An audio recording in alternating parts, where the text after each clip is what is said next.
જૂનાગઢથી સમાચાર મેંદરડા તાલુકાના સરપંચોની હડતાળનો ત્રીજો દિવસ છે। 42 ગામના સરપંચો ભૂખ હડતાળ પર છે। વિકાસના કામો ઠપ થતા સરપંચોમાં ભારે રોષ।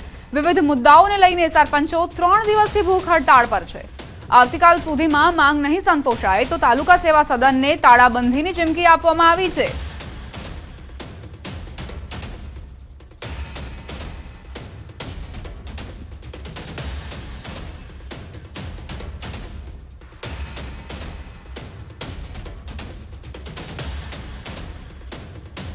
સંવાદદાતા અમર બખાઈ જોડાઈ ગયા છે, તેમની પાસેથી વધુ જાણકારી લઈશું।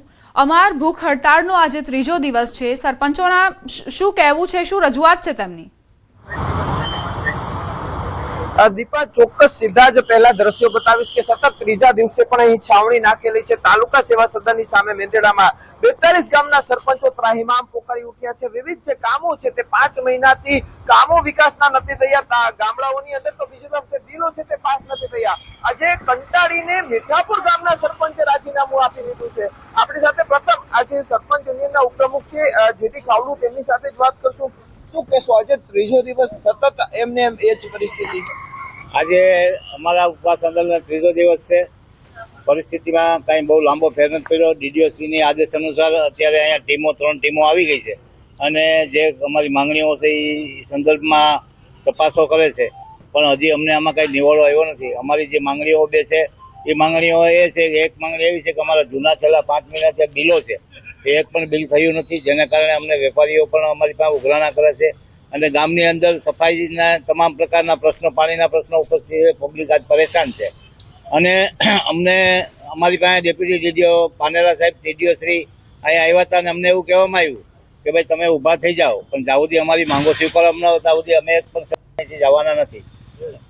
ખાસ કરીને આ વિસ્તારના ધારાસભ્ય કોણ છે? તમારી મુલાકાતે આવ્યા, કોઈ સંપર્ક થયો છે ધારાસભ્ય સાથે કે ના? અમારે વાત અમારા પ્રતિનિધિ તરીકે અહીંથી ચિરાગભાઈ રાજાણી, જિલ્લા પંચાયત સભ્ય અને જિલ્લા પંચાયતના પૂર્વ પ્રમુખ હરેશભાઈ ઠુમર, એ એવું અમને કીધું કે અમે ધારાસભ્યને લઈને ડીડીઓશ્રીને મળવા જઈએ છીએ તમારે માંગો માટે, પણ હજુ સુધી ધારાસભ્યશ્રી અહીંયા પહોંચ્યા નથી। આવવાની વાત છે, આવશે, પણ આવ્યા નથી। એની અમે પણ રાહ જોઈએ છીએ કે શું નિર્ણય લીધો છે, કેવો નિર્ણય આવે છે, એની રાહ જોઈને અમે બેઠા છીએ।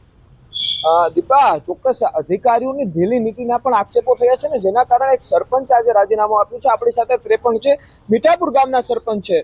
બાલુભાઈ, કયા કારણસર રાજીનામું આપ્યું? અહીં મેંદરડા તાલુકામાં છેલ્લા 1 વર્ષથી આમ તો હું મીડિયામાં પણ કહેતો આવ્યો છું કે અહીંયા કોઈ જાતના કામ થતા નથી, પંચાયતોના એસ્ટિમેટ નીકળતા નથી, ત્યારે ગ્રામ્ય લેવલે અમારે સત્તા સંભાળવી બહુ મુશ્કેલ હોય છે। લોકોને કીધું હોય છે કે ભાઈ આ કામ અમે હમણાં કરી આપશું, ઓલું કામ હમણાં કરી આપશું, એનો કોઈ પણ નિકાલ અહીંયા તાલુકા લેવલેથી થતો નથી। પછી અમુક રસ્તાઓના અને અમુક લોકોને નડતરરૂપ જે કામો હોય એના પણ કોઈ એસ્ટિમેટ બનતા નથી કે એમની કોઈ કાર્યવાહી થતી નથી। એને હિસાબે કંટાળી અને ગામ લોકોને જવાબ ન આપી શકતા મારે પણ આ પદ ઉપરથી દૂર થવું પડે એવી મારી પરિસ્થિતિ છે। અધિકારીઓને રજૂઆત શું કહેતા હતા? અધિકારીઓને રજૂઆત કરીએ ત્યારે એ જોઈ આટો મારી કરાવી આપશું, પણ કોઈ કામ થતું નથી। આ સરકારની જ હોય તો કોને પૂછવાનું હોય? આટલા સરપંચો 3 દિવસથી જો અહીંયા અનશન ઉપર બેઠા હોય તો આમાં કોઈને પૂછવાનું ન હોય, ઉપરથી આદેશ જ લઈ આવવાનો હોય કે મેંદરડા તાલુકામાં આ 1 વર્ષથી પરિસ્થિતિ ખરાબ છે, એનો નિવડો કેમ આવતો નથી? તો આ જે સ્થિતિ છે, લોકોના પ્રશ્નો માટે એક સાથે 3 દિવસથી બેઠા છે, પરંતુ કોઈના પેટનું પાણી હલતું નથી। જો આવતીકાલ સુધીમાં આ લોકોની માંગો પૂરી નહીં થાય કે અથવા કોઈ પણ નિર્ણય નહીં આવે તો તાલુકા સેવા સદન મેંદરડાને તાળાબંધીની ચીમકી ઉચ્ચારાઈ છે। દીપા, આભાર અમર જાણકારી આપવા માટે। વિસ્તારમાં કામો નથી થઈ રહ્યા અને તેમને વાચા આપવા માટે થઈને અને સરપંચો ભૂખ હડતાળ પર ઉતર્યા છે। અમરેલીથી સમાચાર, રાજુલા હિંડોરણા ચોકડી પર પેટ્રોલ પંપ પર લાગી લાઈનો। વાહનોની લાઈનોને લઈને હિંડોરણા ચોકડી પર ટ્રાફિક જામ થયો। શહેરનો મુખ્ય માર્ગ અને રાજુલા રાજકોટ બાયપાસ જવાનો રસ્તો બંધ। ઘટનાને લઈ રાજુલા પોલીસ અને ટ્રાફિક પોલીસ ઘટના સ્થળ પર પહોંચી છેલ્લા 5 દિવસથી ડીઝલ મેળવવા માટે વાહનોની લાંબી લાઈન લાગી રહી છે। સંવાદદાતા રાજન જોડાઈ ગયા છે વધુ જાણકારી સાથે। રાજન, આ જે લાઈનો અમે જોઈ રહ્યા છીએ વાહનોની, ભારદાર વાહનો પણ જોવા મળી રહ્યા છે, આખરે કારણ શું? દીપા, આમ તો સમગ્ર અમરેલી જિલ્લામાં છેલ્લા લગભગ એકાદ અઠવાડિયાથી ડીઝલની ખૂબ અછત વર્તાઈ રહી હોય તે પ્રકારના દ્રશ્યો સામે આવે છે. અત્યારે આપ જે લાઈનો જોઈ રહ્યા છો એ રાજુલાના હિંડોળના ચોકડી પાસેના પેટ્રોલ પંપના દ્રશ્યો છે. રાજુલા અને જાફરાબાદ આ ઔદ્યોગિક વિસ્તાર છે એટલે સૌથી મોટો વપરાશ ડીઝલનો આ વિસ્તારમાં થતો હોય છે, એટલે સ્વાભાવિક રીતે ડીઝલ ખૂટી પડતું હોય છે અને આ પ્રકારના દ્રશ્યો સર્જાય છે. પરંતુ માત્ર રાજુલા અને જાફરાબાદ જ નહીં, સમગ્ર અમરેલી જિલ્લામાં લગભગ તમામ પેટ્રોલ પંપ પર ડીઝલ ખૂટી જવાની ફરિયાદો ઉઠી રહી છે. દીપા, આભાર રાજન જાણકારી આપવા માટે. ગીર સોમનાથમાં ડીઝલની અછતની અફવાને લઈને ચિંતાજનક સ્થિતિ સર્જાઈ છે. છેલ્લા એક અઠવાડિયાથી વાહન ચાલકો અને ખાસ કરીને ખેડૂતો ભારે મુશ્કેલીનો સામનો કરી રહ્યા છે. ડીઝલ ભરેલ ટેન્કરો જે પેટ્રોલ પંપ પર પહોંચે છે ત્યાં લાંબી વાહનોની કતારો જોવા મળી રહી છે. ઉનાળુ પાકની લણણી અને ચોમાસા પૂર્વેની ખેતી કામગીરી વચ્ચે ડીઝલની માંગ વધતા ખેડૂતો ટ્રેક્ટર અને ડીઝલના કેન સાથે કલાકો સુધી રાહ જોતા નજરે પડી રહ્યા છે. પૂરતું ડીઝલ ન મળતા ખેતીના કામમાં વિલંબ થઈ રહ્યો છે, જેના કારણે ખેડૂતોમાં ચિંતા વધી છે. સ્થાનિકોનું કહેવું છે કે ડીઝલની અનિયમિત સપ્લાયના કારણે સ્થિતિ વધુ ગંભીર બની રહી છે અને જો તાત્કાલિક ઉકેલ નહીં આવે તો આવનારા ચોમાસા પહેલા કૃષિ કામગીરી પર સીધી અસર પડી શકે છે. અસનાવડા ડીઝલ લેવા આવ્યા હતા, સવારના લાઈનમાં હતા ને અહીંયા પૂગ્યા ત્યાં ડીઝલ થઈ ગયું. હવે કંઈ નહીં, ઘરે મૂકી દેવાનું, ખેતી બંધ. નહીં મળે તો હવે ખેતી કેવી રીતે કરવી? ખેતી થાય એમ જ નથી. ડીઝલની અછત છે એ પૂર્ણ કરે એવી માંગ છે મારી. ખેડૂતોની સિઝન ફૂલ શરૂ છે. અડદ, મગ, તેલ, પછી કોઈને ખેતરો તૈયાર કરવા સમાહુ નજીક છે, કોઈને ખેતર વાવેતર કરવું, તો એ માટે ડીઝલ લાઈનને અમે સવારના 4 વાગ્યાના લાઈનમાં ઊભા, તો હજી માન અહીં પૈપે પી ગયા. રોકાઈશું એક બ્રેક માટે. આપ જોતા રહો ન્યૂઝ 18 ગુજરાતી.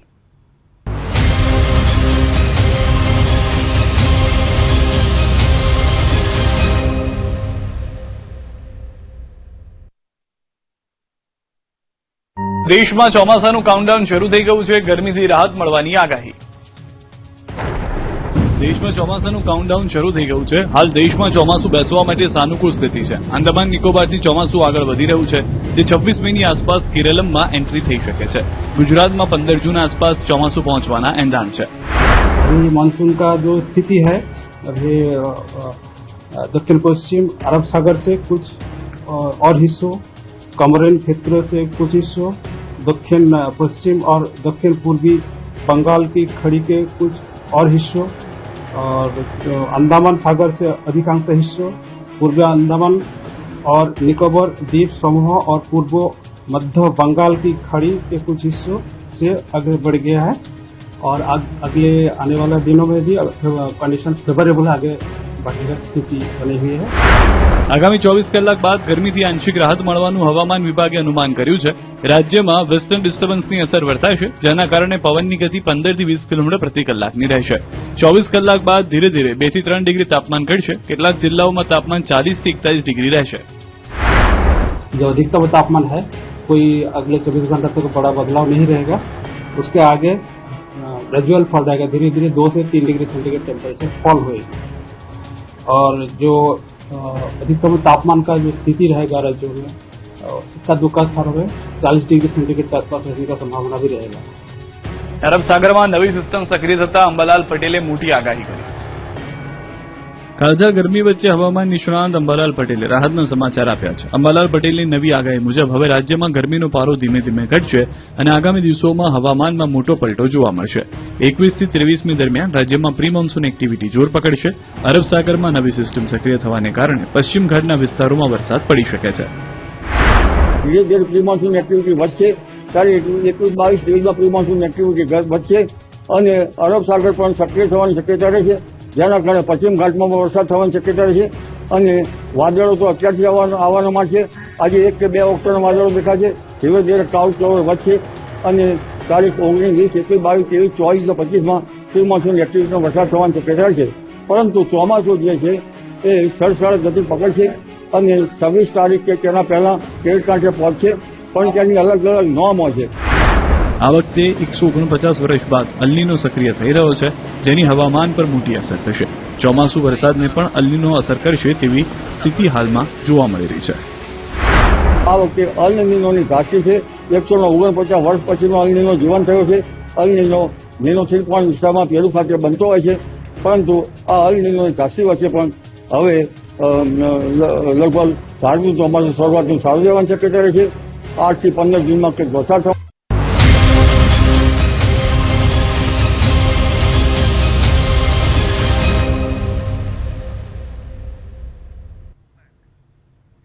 Welcome back. પંચમહાલના ગોધરા અમદાવાદ હાઈવેના વાવડી ખુર્દ પાસે એક જીવલેણ અકસ્માતનો બનાવ બન્યો, જે સીસીટીવીમાં કેદ થયો છે. લોખંડની એંગલો ભરી જતા ટ્રેક્ટર ચાલક ગફલતભરી રીતે રોડ ક્રોસ કરી રહ્યો હતો. તે દરમિયાન પૂર ઝડપે પસાર થઈ રહેલા છોટા હાથી ટ્રેક્ટરના પાછળના ભાગે ધડાકાભેર અથડાયો હતો. આ અકસ્માતના સીસીટીવી ફૂટેજ પણ સામે આવ્યા. અકસ્માતમાં 25 વર્ષીય યુવકનું ઘટના સ્થળે જ કરુણ મોત નીપજ્યું, જ્યારે 19 વર્ષીય યુવક ઘાયલ થયો, જેને વડોદરા રેફર કરવામાં આવ્યો. હોટલના આર્થિક ફાયદા માટે નેશનલ હાઈવેનું ડિવાઈડર તોડીને રસ્તો કરવામાં આવતા જ વારંવાર જીવલેણ અકસ્માત થઈ રહ્યા છે. પંચમહાલમાં આ ગમખ્વાર અકસ્માતની ઘટના બની. આ ગેરકાયદે જે ડિવાઈડર છે તેના કારણે વારંવાર અકસ્માત સર્જાય છે તેવી ફરિયાદો છે, અને હોટેલ સંચાલકે પોતાના ફાયદા માટે થઈને આ ગેરકાયદે ડિવાઈડર બનાવડાવ્યું છે, જે બાદ હવે વારંવાર અકસ્માત થઈ રહ્યા છે. વધુ એક અકસ્માત જોવા મળ્યો પંચમહાલમાં, કે જ્યાં એક પૂરપાટ ઝડપે અહીંથી ટ્રેક્ટર ચાલક પસાર થઈ રહ્યો છે, જે બાદ 25 વર્ષીય યુવક અને 19 વર્ષીય જે યુવક છે તે ઘાયલ થયા. જો કે એક યુવકનું મોત નીપજ્યું હોવાના સમાચાર પ્રાપ્ત થઈ રહ્યા છે. સીસીટીવી ફૂટેજમાં કઈ રીતે આ ટ્રેક્ટરના પાછળના ભાગે ધડાકાભેર અથડાય છે છોટા હાથી, તેના દ્રશ્યો પણ સામે આવ્યા છે. વારંવાર આવી અકસ્માતની ઘટનાથી લોકો હવે પરેશાન થઈ રહ્યા છે, અને તેમ છતાં પણ કોઈ કાર્યવાહી નથી થઈ. સંવાદદાતા રાજેશ જોડાઈ ગયા છે વધુ જાણકારી સાથે. રાજેશ, કઈ રીતે અકસ્માતની ઘટના બની?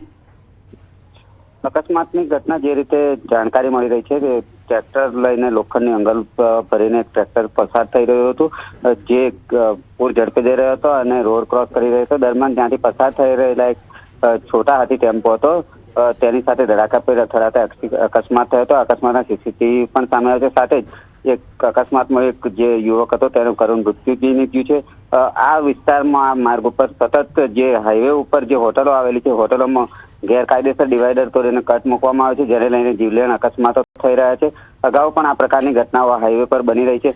માત્ર આ જ હાઈવેની વાત નથી, પંચમહાલ જિલ્લામાંથી પસાર થતા અન્ય જે હાઈવે માર્ગો છે તેના પર પણ જે મુખ્ય હોટલો આવેલી છે તે મુખ્ય હોટલો પર ગેરકાયદેસર ડિવાઈડર તોડવામાં આવતા છે. જે સંલગ્ન વિભાગ છે તેના દ્વારા ડિવાઈડરો પૂરવાની કામગીરી કરવામાં આવતી છે, પરંતુ જે કાર્યવાહી કરવી જોઈએ, જે તોડતા હોય તેની સામે કાર્યવાહી કરવામાં આવે તે કરવામાં નથી આવતી, જેથી જ આ પ્રકારનો છૂટો દોર મળી રહ્યો એ પ્રકારનું કહેવામાં આવી રહ્યું છે. જી, આભાર રાજેશ જાણકારી આપવા માટે.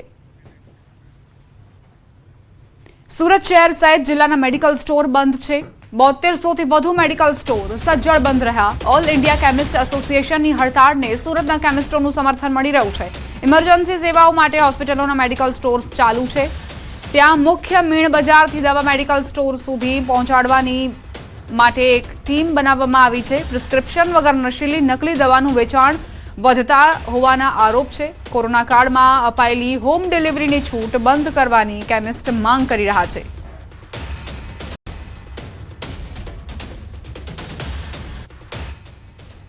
સુરત સહિત દેશભરના મેડિકલ સ્ટોરના સંચાલકોએ આજે હડતાલ કરી છે એક દિવસ માટે. ત્યારે સુરત મેડિકલ એસોસિએશન અને ડ્રગ્સ કેમિસ્ટ એસોસિએશનના તમામ હોદ્દેદારો ભેગા થયા છે સુરતના દવા બજાર ખાતે. આ એ જગ્યા છે કે જ્યાં આખા શહેરમાં અહીંયાથી દવા સપ્લાય કરવામાં આવે છે. સુરતની અંદર આજે 7200 કેમિસ્ટો સ્વયં બંધ પાડી રહ્યા છે. ખરેખર અમારી રેગ્યુલર ચેનલ છે કંપની ડિસ્ટ્રીબ્યુટરવાળી, એમાં 16-20% માર્જિનમાં રિટેલમાં છે, 8-10% હોલસેલમાં છે. હવે એટલી જ માર્જિન હોવા છતાં આજે માર્કેટમાં 25-30%, 30-30% ડિસ્કાઉન્ટ મળે છે. તો ક્યાંથી મળે છે કે ભાઈ આમાં ક્યાંય ને ક્યાંય સ્પુરિયસ ડુપ્લિકેટ ડ્રગ મિક્સ થાય છે વચ્ચે. મેડિકલ એસોસિએશન, ડ્રગ્સ એસોસિએશન હડતાલ કરી છે. લોકોને કેટલી મુશ્કેલી અને મુશ્કેલી દૂર કરવા શું?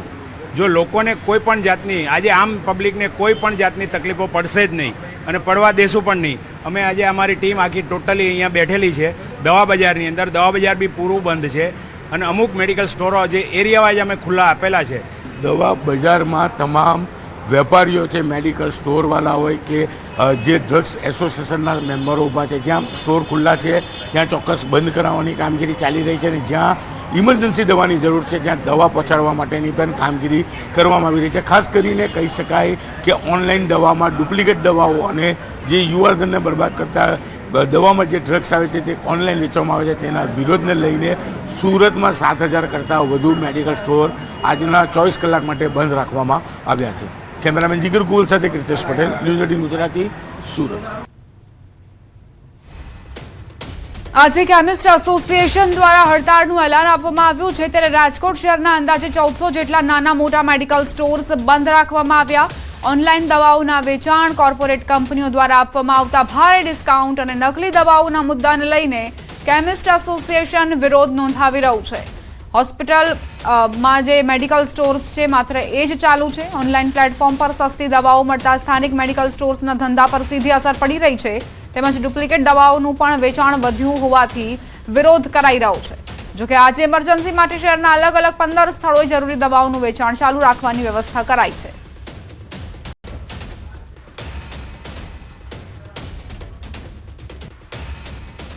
શહેરમાં જે 1400 જેટલા મેડિકલ સ્ટોર છે તે બંધ છે. જે રીતના વાત કરવામાં કેમિસ્ટો દ્વારા અત્યારે જે છે હડતાળ પાડવામાં આવી રહી છે.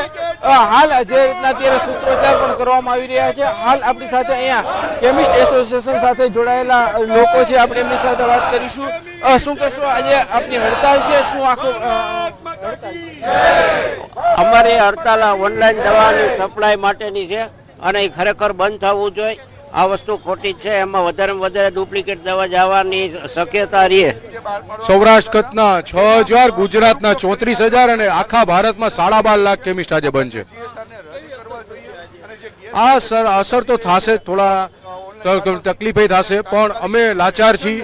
સરકાર અમારી માંગણી ધ્યાન ઉપર લેતી નથી. 8 વર્ષથી અમે માંગણી અમારી પેન્ડિંગ છે, સરકાર એની પર કોઈ કામ કરતી નથી, એટલે મને ન છૂટકે હડતાલ પાડવી પડી છે. દર્દીઓ હેરાન ન થાય તે માટે ઇમરજન્સી રાજકોટમાં 15 મેડિકલ ખુલ્લા રાખેલા છે કે કોઈ પણ જગ્યાએ દર્દી હેરાન ન થાય. દર્દી અમારા માટે સર્વોચ્ચ છે અને કોઈ દર્દી હેરાન ન થાય એના સંપૂર્ણ પ્રયત્ન અમારા ચાલુ છે. કરીને રાજકોટ શહેરમાં જે છે એ દરરોજ જે છે એ લાખો રૂપિયાની દવાનું વેચાણ થતું હોય છે, ત્યારે આજે તમામ કારોબાર છે તે ઠપ થઈ ગયો છે.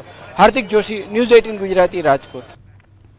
છોટાઉદેપુરમાં તાલુકા અને જિલ્લા પંચાયતના આપના વિજેતા ઉમેદવારોની એક બેઠક યોજાઈ. બેઠકમાં આગેવાન ચૈતર વસાવા ખાસ ઉપસ્થિત રહ્યા. આ બેઠકમાં આગામી વહીવટી પ્રક્રિયા અને આગળની રણનીતિ અંગે સઘન ચર્ચા કરાઈ હતી. નોંધનીય છે કે કદવાલ અને છોટાઉદેપુર તાલુકા પંચાયતમાં ટાઈની સ્થિતિ સર્જાઈ. આ પરિસ્થિતિ વચ્ચે કયા પક્ષના પ્રમુખ અને ઉપપ્રમુખ બનશે તેમજ કયો પક્ષ વિપક્ષની ભૂમિકા ભજવશે તે મુદ્દે ભારે રાજકીય ગરમાવો અને ચર્ચાઓ જોવા મળી.